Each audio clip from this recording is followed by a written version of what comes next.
और फिर इस तरह से वही जज जो हाई कोर्ट के थे या सुप्रीम कोर्ट के थे खड़े होकर कटघरे में मौकिल की तरफ से फिर सलाम करते। तो ये राष्ट्र के संविधान का प्रजातंत्र में पूर्ण रूप से अपमान, पूर्ण रूप से अपमान। इस पर आज तक कभी किसी ने विचार नहीं किया। ये भारतीय प्रजातंत्र का पूर्ण रूप से अपमान। ऐसे बड़े बड़े पदों की आपको मतलब यह है कि पूरी देखभाल रखना चाहिए कि ऐसे बड़े बड़े पद हैं और फिर आकर के वही व्यक्ति निम्न श्रेणी पर आकर के कटघरे में गिर आए और फिर सलाम करें, ये भारत के लिए शोभा नहीं। तो मेरे पास इसकी भी योजना है,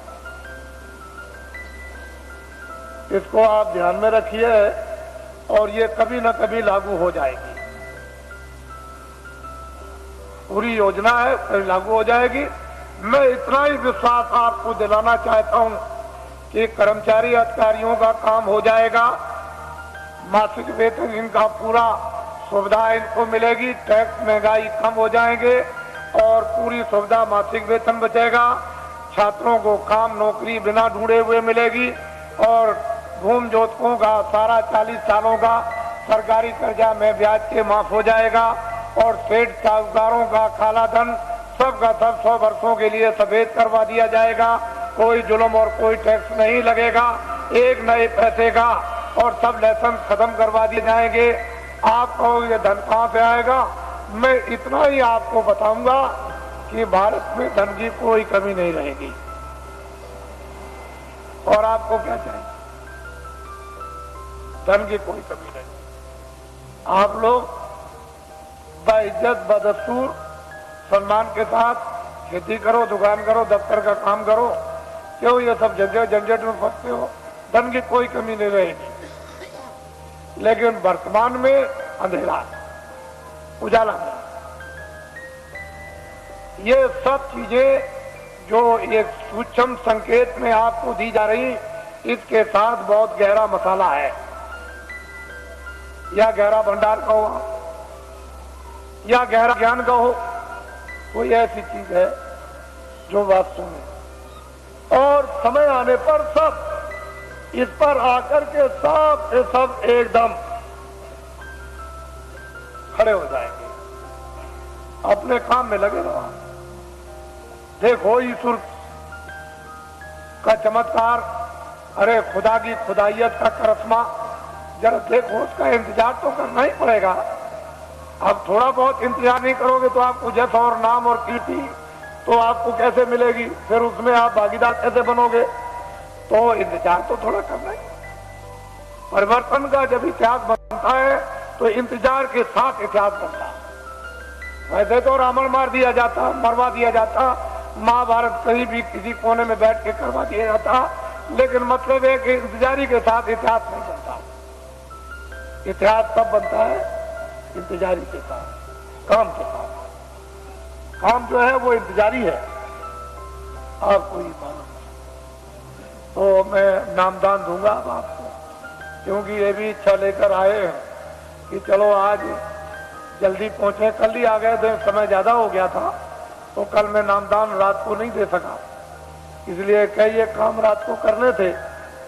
तो अब आप नामदान विधवा और ये संकल्प लेकर के यहाँ से जाइए कि चाहे मुझे 1 मिनट देना हो चाहे 2 मिनट। वैसे तो मैं आपसे 1 घंटे 24 घंटों में मांगता हूँ कि 1 घंटे आप 24 घंटे में रिजर्व कर लो अपना, सबके सब, और उसमें 2 मिनट शाम को, 2 मिनट दोपहर को, 5 मिनट इसका और 5 मिनट आप, और जब भी आपको समय मिल जाए तो पूरे सब दिन भर के मिनट मिलाकर 1 घंटा जोड़ लो।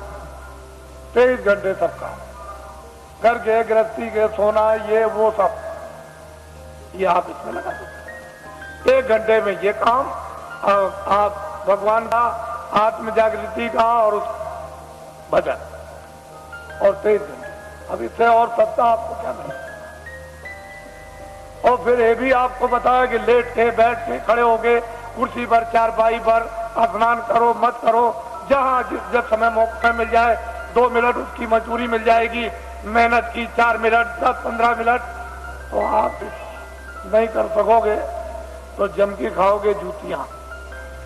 जम की जूतियों में इतने कांटे हैं, इतने तीक्ष्ण उसकी धारा है काटने की। जूतियां जब पड़ती हैं, बड़े बड़े बादशाह चक्रवर्ती वहां आज भी पीटे जा रहे हैं, आपको नहीं मालूम। ऐसी जम की जूतियां हैं, वो किसी को छोड़ता नहीं। तो आप लीजिए नामदान, इसको कहते हैं अरे गुरु मंत्र दे दीजिए, दीक्षा दे दीजिए और मतलब ये दे दीजिए, सब कुछ नहीं। कलयुग में नामदान। जीवात्मा दोनों आंखों के बीचों बीच में बैठी हुई, उसका दान, वो क्या है? नाम दान। जीवात्मा का नाम दान, ये सर्वोपरि दान है, इससे बढ़ के कोई दान नहीं। तो नामदान लीजिए और नामदान के साथ साथ में ये संकल्प बोलना है अपने मन ही मन में, चिल्लाना नहीं कि हम अपनी बुराई दे देंगे। जो हमारे पाप है मन से, आंखों से, कान से जो अंदर जमा है, वो हम सब अर्पण करते हैं। ये तो दीजिए दान और अच्छी चीज दीजिए आप। 10 मिनट सुमरन में, 10 मिनट ध्यान में और आधा घंटा भजन में। 50 मिनट में 10 मिनट और रह गए अभी, तो आपको ये जानना चाहिए कि आप 1 घंटा दे तो ये काम सुलभ सीधा अभी हो जाए।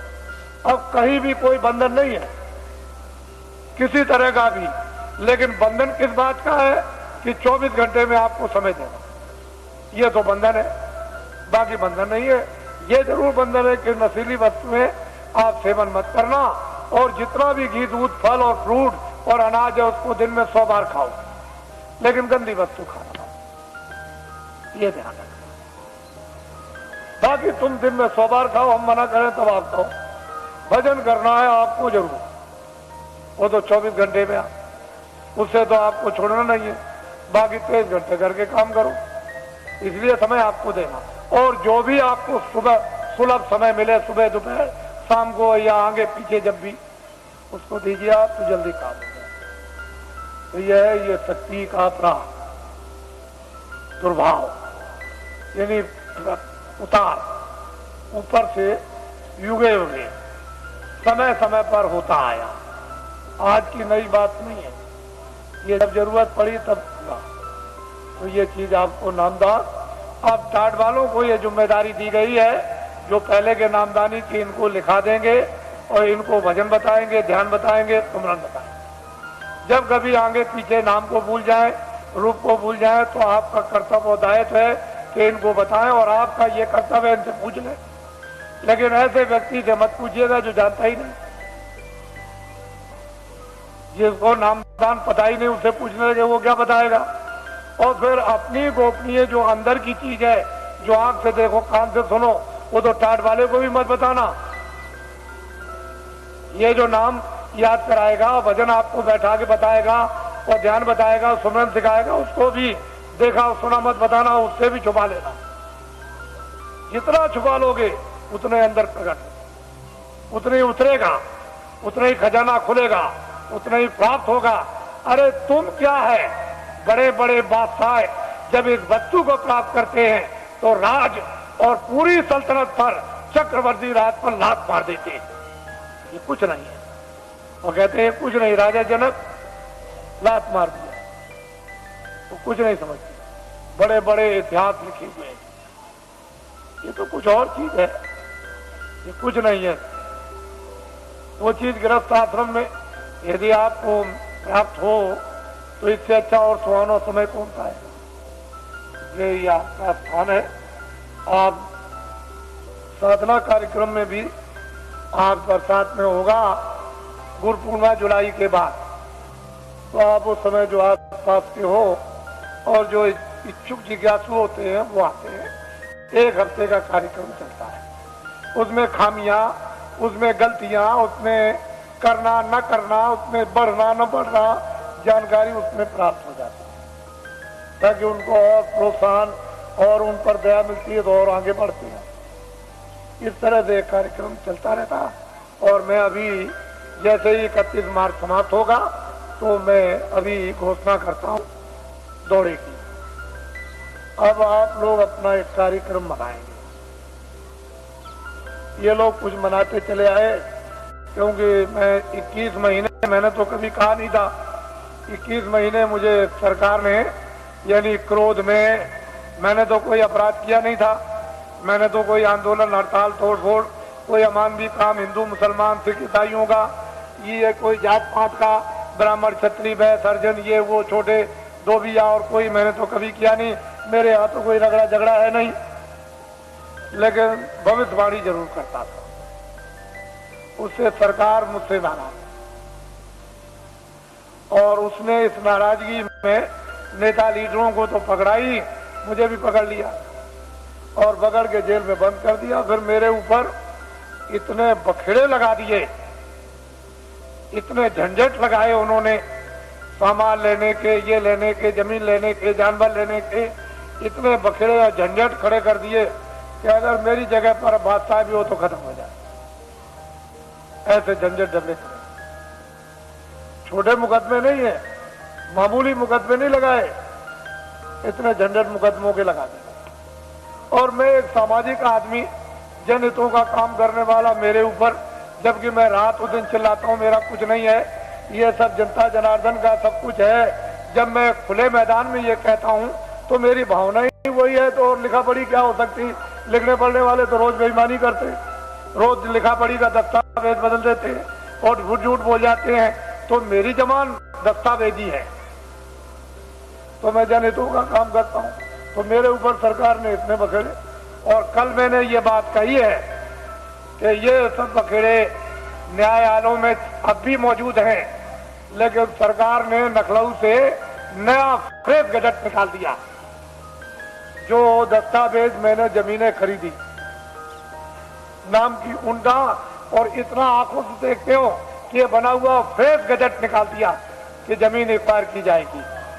बताइए, तो आप पूरा मथुरा को गजट कर दीजिए कि सब ये कारखाना मथुरा सबको भगा दिया जाएगा और यहाँ कारखाना बनाया जाएगा, सब मकान तोड़ दिए जाएंगे, मंदिर और मस्जिद सब तोड़ दी जाएगी और यहाँ कारखाना बनेगा। गजट निकाल दीजिए, क्योंकि आपको तो गजट निकालने का पूरा राइट और अधिकार है, तो निकालिए। तो असली चीज ये है, इसको समझने की चीज है, इसको समझिए। तो मुझे जेल में बंद कर दिया और जेल में बंद करके मुझे इस योग छोड़ दिया था कि ये कभी भी नाम नहीं लेंगे। लेकिन मैं तो ईश्वर विश्वासी आदमी, मेरे पास ऐसे सेठ साहूकार भेजे गए कि तुम हवाई जहाज ले लो, एक ले लो, ये जमीन क्या है, तुमको हजारों एकड़ तुमको जमीन दे दी जाए, एरोड्रम बनवा दिया जाए। मेरे पास बड़े बड़े सेठ आए और उन्होंने कहा कि हम सब कुछ सेवा करने को तैयार हैं, हमें क्या करेंगे। कह लगे जो आप जितना चाहे धन हम खर्च कर देंगे। तो मैंने कहा एक काम कीजिए कि अयोध्या में, मथुरा में और यहाँ और हरिद्वार में और नासिक में लूले लंगड़े अंधे बहरे ये तमाम रहते हैं बेचारे गरीब, जिनके पास कपड़ा और खाना नहीं है, तो मैं बताऊंगा कि कंबल, अनाज और रोटियां और ये दवाएं, ये सब तुम ट्रक में ला दो और चलो मेरे सामने बांटो। कह लगे ये काम नहीं हो सकता, ये काम नहीं हो सकता। तो हमने कि भाई ये काम नहीं हो सकता तो ये भी नहीं हो सकता। क्यों कि राजद्वारे 7 जन, राजाओं के दरबार में 3 लोग जाया करते हैं, राजद्वारे 7 जन 3 वक्त को जाए। साधु जो है 3 चीज को जाते हैं, के मान, के माया, के मीठा की चाह। या मीठा के लिए, मान के लिए, धन के लिए। तो इनमें से तीनों चीजें हमको कुछ नहीं चाहिए, ना मीठा चाहिए, ना मान चाहिए और ना माया चाहिए। अब बोलिए अब आप क्या चाहिए। कह लगे तब फिर ये, तो मुझे लालच दी गई। मेरी जगह पर अगर कोई आदमी होता और तो बिल्कुल सराबोर हो जाता, लेकिन मैं तो एक सिद्धांतवादी, छोटा मोटा आदमी, एक सेवक, मैं तो भगवान में विश्वास करने वाला। मैं तो जानता हूं कि जब ये किराए का मकान है, ये किराए का मकान है, तो क्या तुम संतुलन लेकर, मकान लेकर, क्या मैं ये जमीन लेकर जाऊंगा? अरे जो काम कर रहा हूं मानवता का और आत्मा का, जो हो जाए उसे मुझे कोई खरीद नहीं। कोई हिंदुस्तान में माई का लाल ये पैदा नहीं हुआ जो अपने धन से बाबा जी को खरीद ले। तुम कभी ये धोखा मत खाना। बाबा जी चाहे तुम्हारे आदेश से आश्रम छोड़ करके चले जाएं, जो जनहितों का है, लेकिन हिंदुस्तान में मुझे अपने पैसे से कोई खरीद नहीं सकता। इसको आप हमेशा ध्यान में रखिए। बाकी मैं सबकी सेवा करता हूँ, सबके लिए कल्पना और प्रार्थना भगवान से सबके भलाई के लिए करता रहता हूँ। कोई भी हो जनमानुष, इसमें हिंदू मुसलमान की क्या बात, वो तो मैं करता ही रहूंगा। लेकिन कोई अगर चाहे कि भाई इस तरह से मैं खरीद लूं तो खरीद लूं। ये मैंने इसलिए कि ये लोग इसका एक उत्सव मनाते हैं। आज 23 जनवरी है, ये 23 मार्च को मुझे जेल से, दिल्ली जेल से छोड़ा गया। तो वैसे तो कागज पर तो कहीं नहीं मिलता है कि बाबा जी ने बेड़ियां पहनी हैं, लेकिन बाबा जी को जेल में डकैत और चोरों कतलियों की तरह से बेड़ियां पहरा दी थी। जब मैं बंगलौर में भेजा गया तो वहां पूछा वहां के आईजी से और सुपरिंटेंडेंट से कि भाई हमको क्यों बेड़ियां पहराई, तो उन्होंने खुद आकर के कहा कि कागज पर तो आपका कुछ नहीं है बेड़ियों के संबंध में, क्या वहां की उत्तर प्रदेश की सरकार आपसे बहुत नाराज है। हमने कहा अब आप समझ लीजिए, नाराज इसलिए तो कि किसी तरह से हमारे बस में आ जाए। और बड़े बड़े अधिकारियों को भेजा जेल में। अरे भाई क्या करते हो, ये क्या है। जब 23 जनवरी को छोड़ दिया तो मुझे इस हालत में छोड़ा था कि बाबा जी न तो अपना धर्म उपदेश करेंगे, न कर्म उपदेश करेंगे, न बाहर जाएंगे और भाग जाएंगे, अब दोबारा नाम नहीं लेंगे। लेकिन अब तो मैंने इतना जनमत तैयार कर दिया कि किसी राजनीतिक पास और किसी धार्मिक के पास इतना जनमत देश में है ही नहीं, इतना जनमत नहीं है। जब मैं जेल के अंदर था और उस समय पर आपने कुछ समय के बाद जब अभियान छेड़ दिया था कि जेल भरो आंदोलन, और 20, 25, 30 हजार आदमी चले गए जेलों में, और वो देवियां जो अपने बच्चों को, यानी आज पैदा किया बच्चे को उठा के और शोर से चली गई जेल में, और वो बेचारी जो बच्चा पैदा होने वाला जो आज ही कल में जेल में चली गई और बच्चा जेल में हुआ। अगर स्त्रियां अपने एक दिन के बच्चे को उठा के जेल में जा सकती है और वो देवियां जो कल बच्चा जेल में पैदा होगा वो जेल में जा सकती है, तो अब तो बहुत दूर गाड़ी हो गई।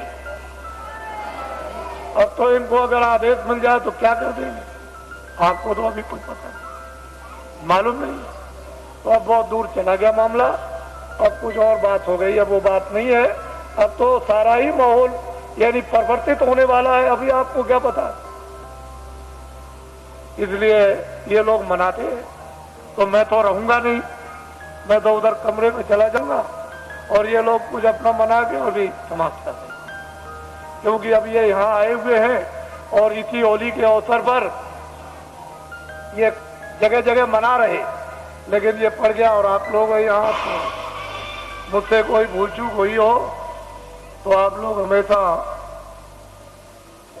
क्षमा करते रहेंगे।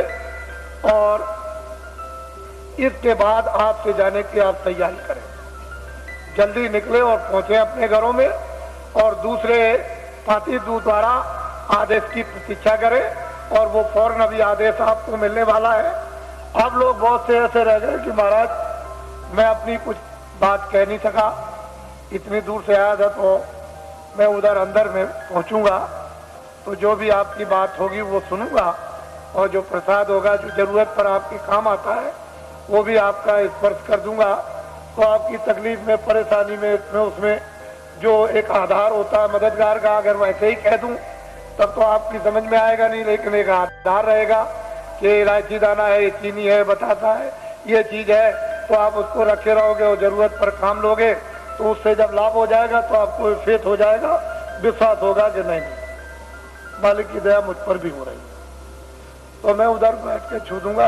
आप तो मुझसे कोई आदमी खाली जाने वाला है ही नहीं, ऐसा नहीं, जितने भी लोग हैं मिल ही के जाते हैं, इस पर अर्जी करा के जाते हैं, उनको ये मालूम है, तो वो कर दूंगा, वहां मिल लूंगा। और अब तो मुझे आप थोड़ा यहीं नीचे रहूंगा, आप बैठे रहेंगे, कोई खड़ा नहीं होगा, मैं यहीं अंदर ही बैठूंगा यहीं ऊपर सीढ़ियों पर, तो आप सब बैठे रहेंगे। और ये भी कार्यक्रम कुछ ही मिनट में पूरा कर लीजिए आप, क्योंकि इन लोगों ने प्रार्थना की है कि आप जाइएगा नहीं, आप यहाँ अंदर बैठ जाइए, मैं अपना काम कर लूँ, तो वो अपना काम अभी हुआ जाता है। बाकी आप लोग, ये नामदान हुआ है, अमोलक चीज है, इसको याद करा देना और आज ही से ये शुरू कर दो। एक घड़ी आधी में पूरा। तुलसी संगत आपकी हरे कोट अपराध। ये वस्तु ऐसी है आदि की, इसमें जरा भी ढील करनी नहीं करनी, ना क्षणों की ढील करनी, ना एक मिनट की, इसको करना है। जय गुरुदेव, जय गुरुदेव, जय गुरुदेव।